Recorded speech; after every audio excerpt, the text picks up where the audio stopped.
Well. Welcome to Talking Points. My name is Dr. Stephen E. Gardner, and we're here to sum up this series we've been doing on the prophetic movement of the church, an uncommon look. Now, I know that this is not a fully exhaustive rendering of the prophetic movement. I know that it doesn't lean to one particular camp or belief system about the prophetic, but it's what the name has been. It's what the name associated with this series has been. It is an uncommon look. And so we brought this out and brought this about because one of the things we want to do is to do the best we can to highlight aspects of the scripture, highlight aspects of the biblical story, and try to bring things out that we just normally don't see. And the prophetic movement is one of those things that we have oftentimes have leaned to one expression only and have discounted others or have not included. We need to have a comprehensive view, especially as relates to the prophetic movement of the church. So we're going to get right into this. Let's deal with what we got here. Let's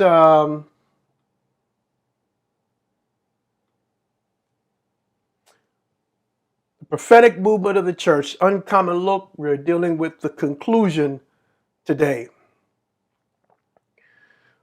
Let's first of all start with some key points that we can draw from this series. And there's probably a lot of other things that we can draw from this series, but I want to highlight some very important things that I think we all should remember and that we all should consider. Number one, when God is wanting to do something new in the earth, a fresh sound from heaven is heard and picked up by more than just one person. Believers and skeptics alike may witness the same event.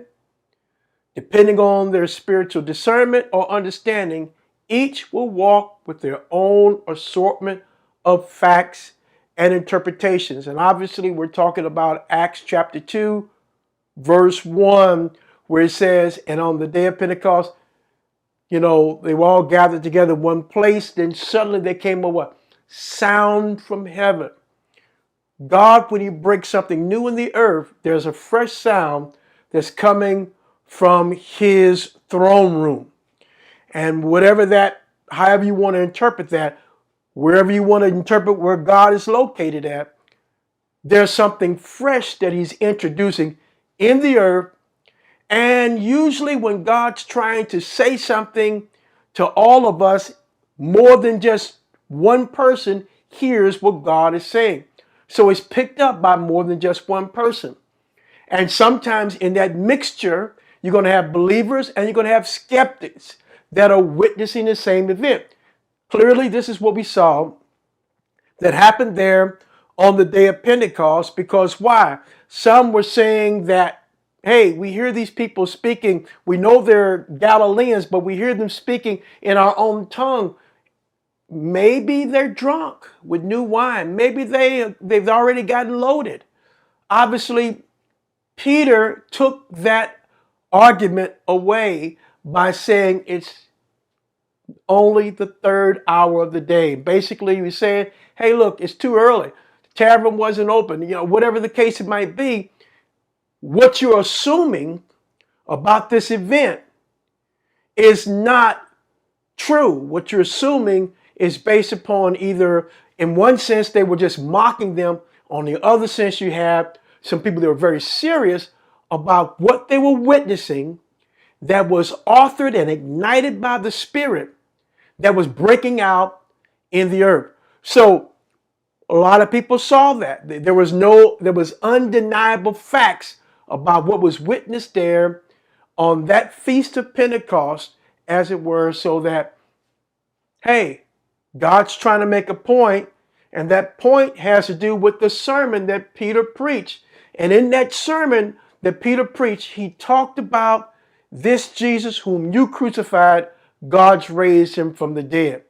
But what happened here on Pentecost was a promise of the Father. So they looked at the outpouring of the Spirit. They looked at Joel's prophecy as a promise that was given to his children.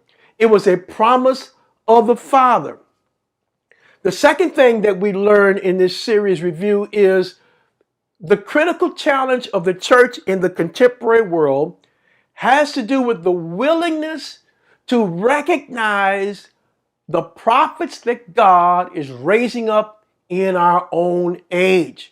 Furthermore, if the Spirit of God continues to work in every time, and if the Spirit's chosen instrument is the human body, then prophets are in fact in the world as God's agents now. With this being the truth, that broaches against and challenges that position that has to do with cessationism. That is, there is a theology, there is a understanding, there is a worldview within Christendom that says that prophecy has ceased, or that the spiritual manifestations of the Spirit stopped with the apostles. Now, obviously, there's nothing in Scripture that implies that. There's nothing in Scripture that comes out and says that. What we see here was something that God was breaking forth new in the earth that was not to be a one-time isolated event to only that first group of Christ followers in the early church or the apostles, but it's to be a ever-evolving, ever-moving, ever-vescent expression of the Spirit that is still breaking ground and still breaking forth in the world today. Just like then, God was looking for somebody to what? Be on one accord with what his idea was. And what happened? The outpouring happened. God is still doing the same thing today, where he's looking and he's desiring of people who are open to what he has to offer to be instruments to what he wants to occur in our time. And I believe the prophetic movement of the church can be understood if we look at it through a contemporary lens that says that God is still raising up prophets in our own age. And those prophets are in fact in the world right now, right at this moment when we're speaking. The third thing I wanted to identify from this series that we've already covered is that Joel's prophecy interpreted by Peter includes Yahweh's intention of what?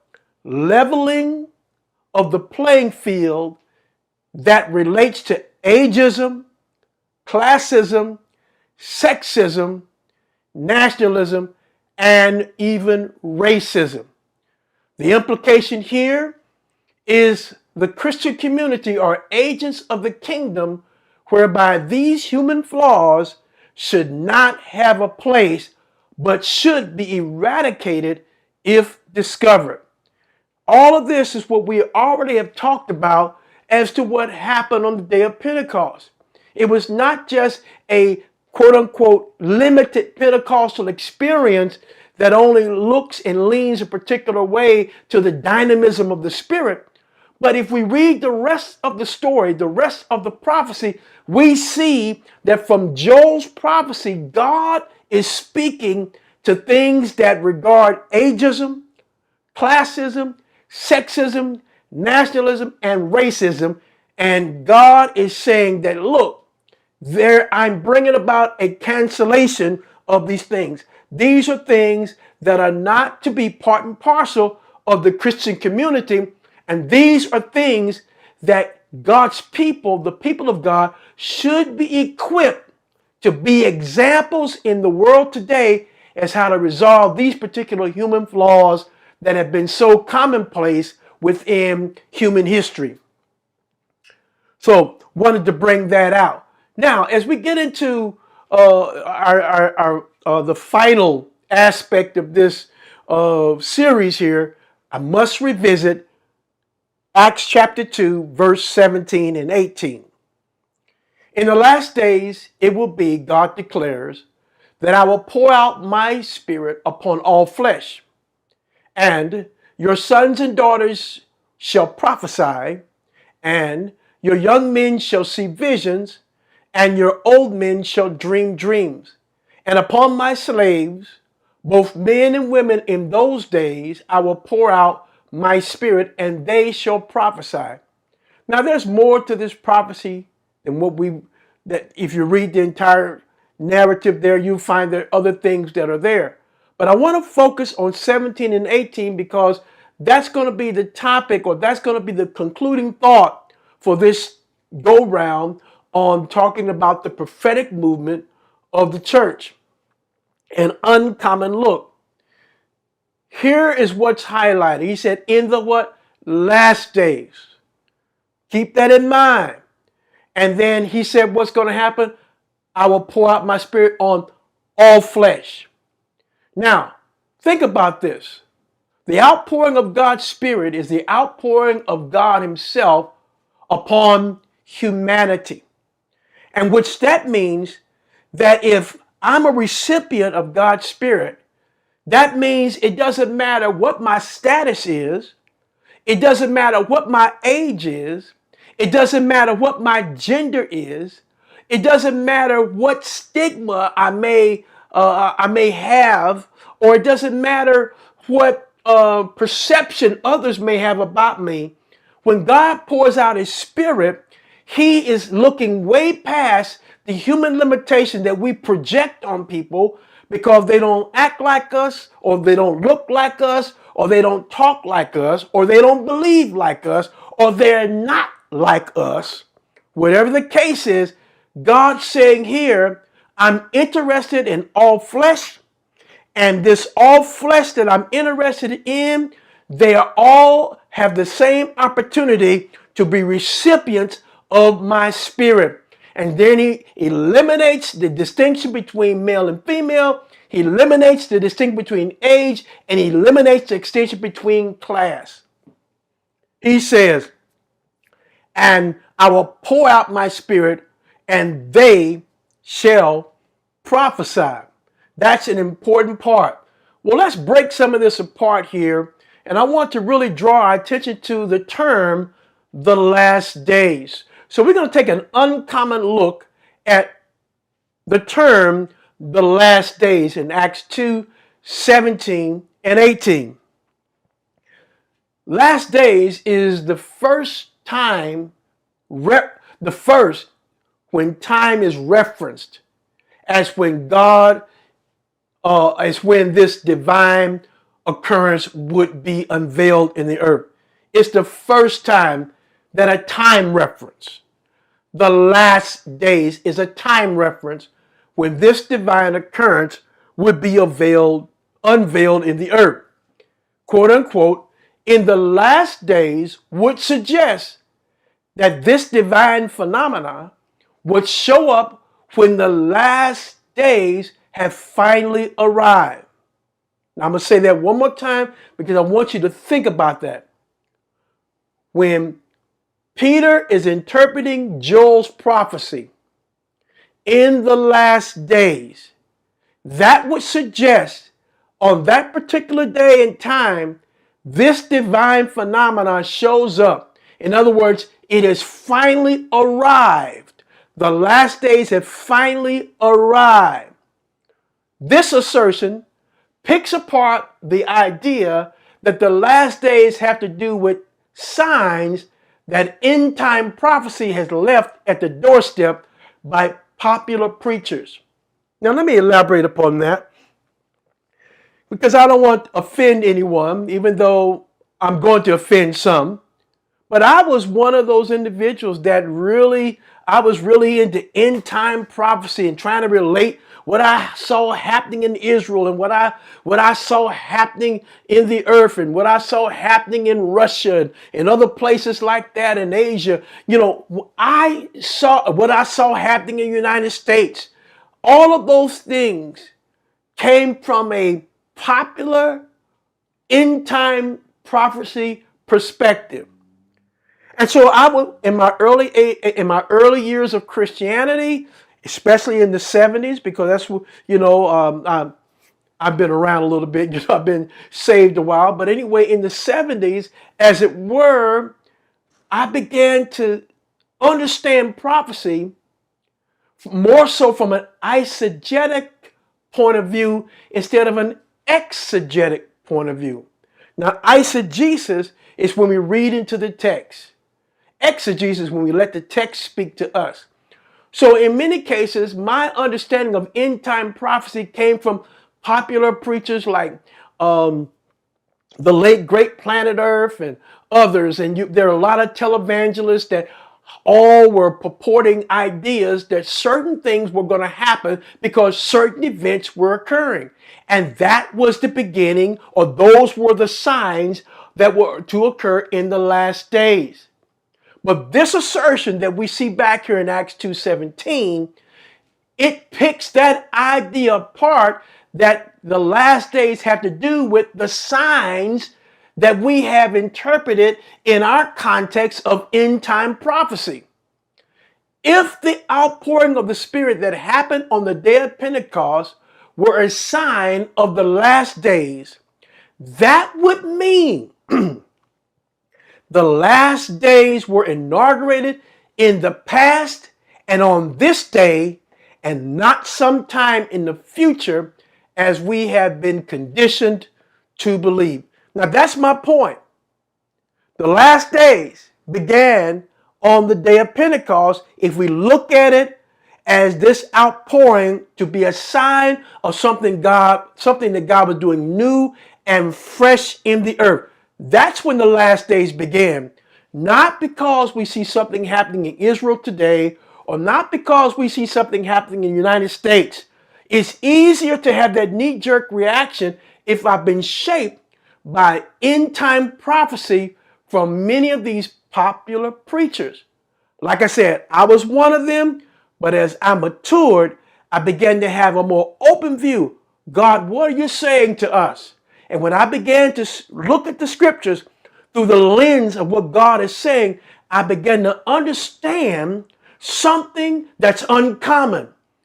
The last days, instead of being something in the future, the last days began on the day of Pentecost. Let's go a little bit further.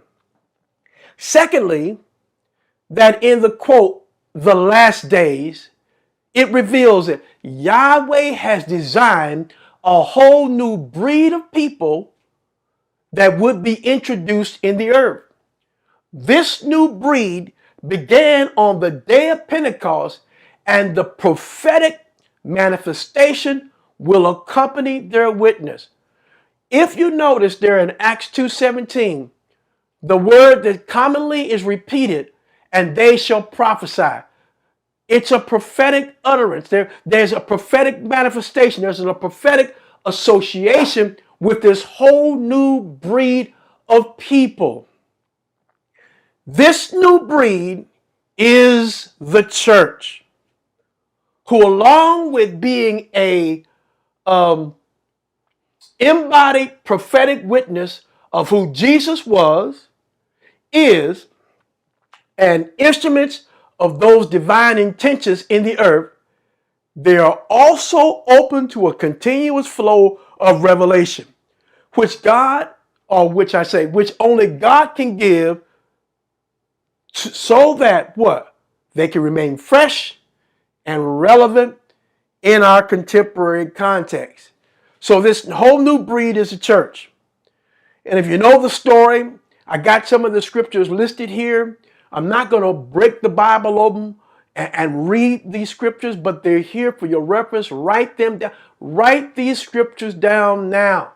Matthew 16, verses 13 to 19, Mark 16, 17 through 20, and John chapter 16, verse 13. But to kind of highlight and summarize what they're saying. Again, we're talking about this new breed is the church. Well, when we talk about that, we have to go back to the conversation that Jesus had with the disciples. And he was basically asking them a question. Who do men say that the Son of Man is? What's the word out there on the street? Please tell me what others are saying about me. And he said, some say that you're John the Baptist, some say that you're Elijah or one of the prophets. Notice what the word out there on the street was, the descriptors, or in other words, the evidence that Jesus manifested before those in that society, those in Galilee and the region round about. The evidence in his life looked prophetic. They thought he was one of the prophets. They thought he was John the Baptist or whatever the case. He looked prophetic. That means the works that Jesus did, all the works that Jesus did, were a prophetic enactment, were a prophetic embodiment. Even what he stated there from the book of Isaiah, when he stood to give his inaugural sermon in Luke 4:18, and he said, the Spirit of the Lord is upon me because he's anointed me to preach the gospel to the poor, to preach deliverance to the captives, recovering of sight to the blind, to set at liberty them that are bruised, etc., etc. That was part of that prophetic enactment, prophetic ministry that Jesus would have. And so his prophetic ministry is going to what? Touch the marginalized. His prophetic ministry is going to touch those who need to be healed and those who need to be touched in a very different way. In other words, it's going to do something to right the wrongs. It's going to be a divine act of justice fueled and fired by the Spirit of God. That is what happened on the day of Pentecost. What happened, this new breed, they also received a dispensing of the same Spirit that was dispensed upon Jesus. And now they are an embodied prophetic witness of who Jesus was, is, and now they are the instruments of God's divine intentions in the earth. The other thing, too, we can realize is that they are also open to a continuous flow of revelation, which God can give so that we, his people, can remain fresh and relevant even in our contemporary context. Well, where am I coming from? I'm going back to Matthew chapter 16. Because now he not only wanted to know what the word on the street was, but he said, who do you say that I am? And Peter, amongst that group, spoke up and said, you're the Christ, the Son of the living God. And Jesus responded and said, look, Simon Peter, wait a minute. Flesh and blood did not reveal this to you, but my Father in heaven. In other words, Peter came to acknowledge and realize that this Jesus was what? Was the Son of the living God. He was the Messiah. And so his revelation, his understanding did not come because someone told him that. God the Father himself, the Father in heaven, revealed this. And I'm saying that God is still revealing things so that we can be what? We can remain fresh and relevant even in our contemporary context. When we go over to St. Mark, we always looked at St. Mark chapter 16, verses 17 through 20. We've always looked at it through the lens of the Great Commission. And he said, these signs shall follow them that believe. In my name they shall cast out devils. They shall speak with new tongues. They shall take up serpents. And if they drink any deadly thing, will not hurt them. And they shall lay hands on the sick and they shall recover. We've always put that only in of the Great Commission.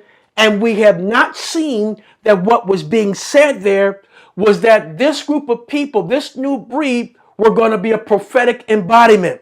And part of this prophetic movement, this prophetic embodiment would include not only revelation, would include also the same kinds of display of and evidence of the Spirit that was upon Jesus' life. So all of the evidences that we saw in Jesus' ministry was prophetic.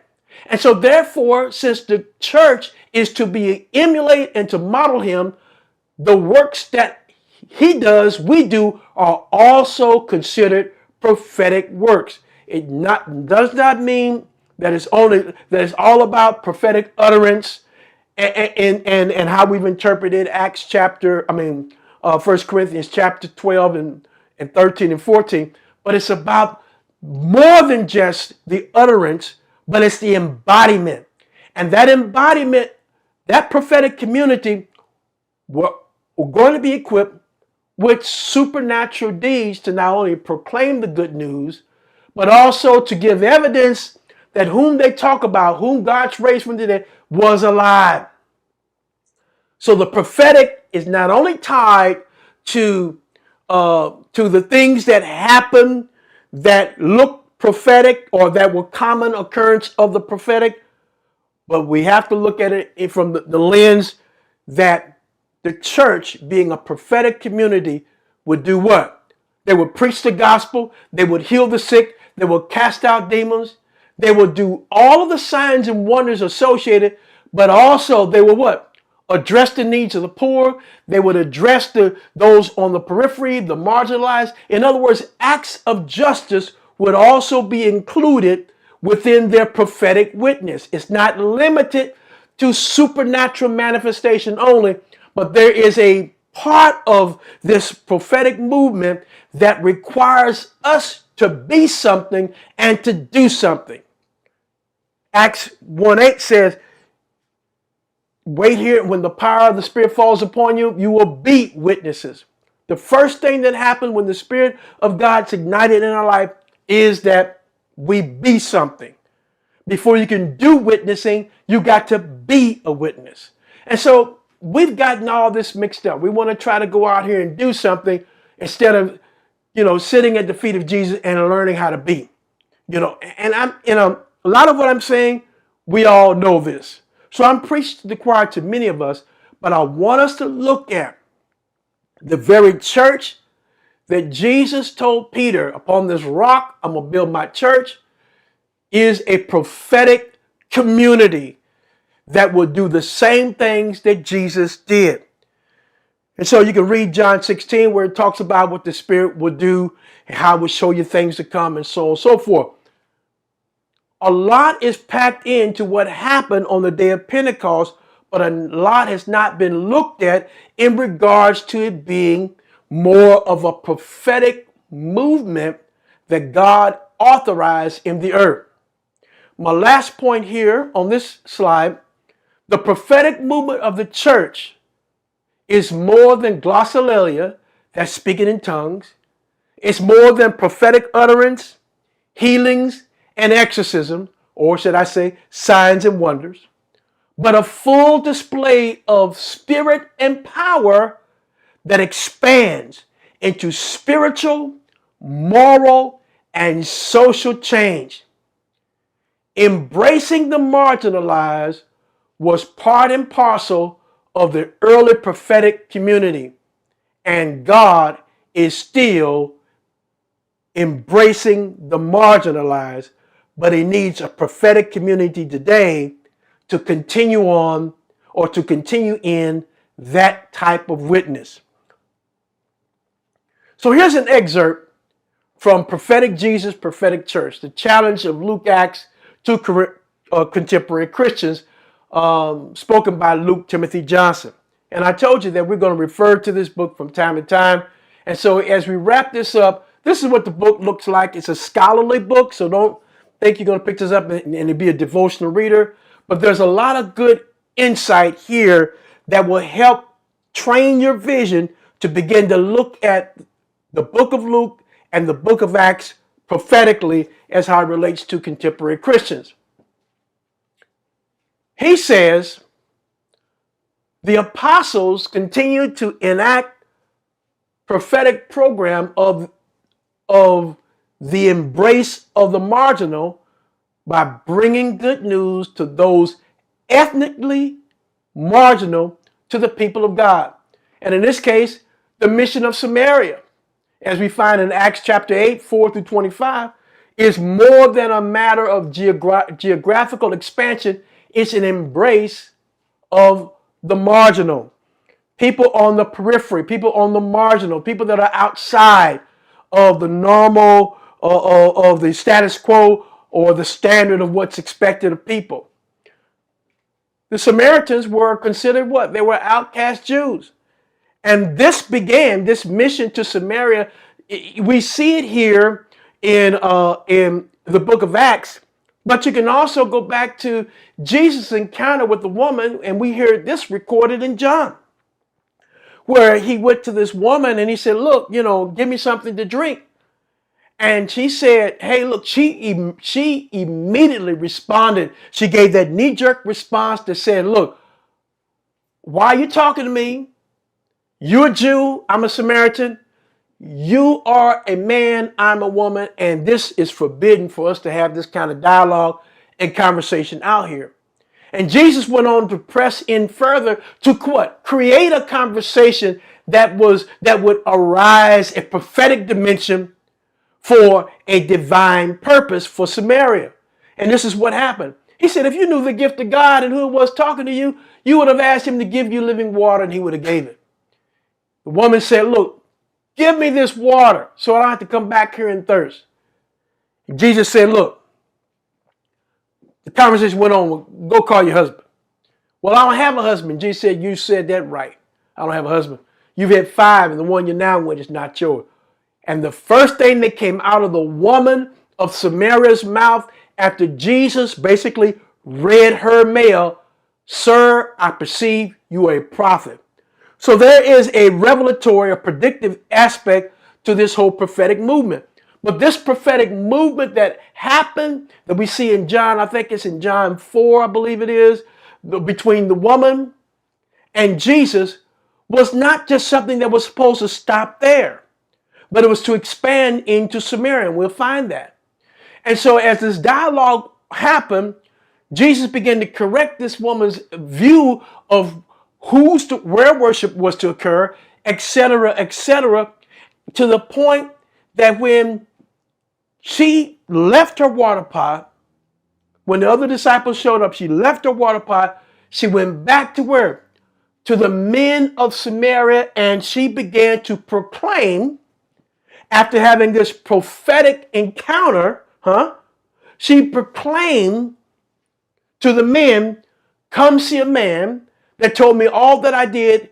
Is not this the Christ? And they came initially because of the woman, but when they saw for themselves, then they were convinced. I'm saying what happened with the woman was a prophetic encounter. That encounter caused the seed to be sown for the church of Samaria to emerge.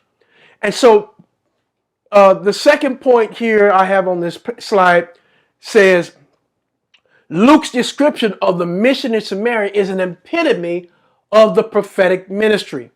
Philip proclaims Jesus as Messiah. Now, believe it, they already have been introduced to the Messiah through this woman, who knows how many years prior to that. But Philip comes proclaiming Jesus as Messiah. And people hear it because he proclaims what? The good news about the kingdom of God.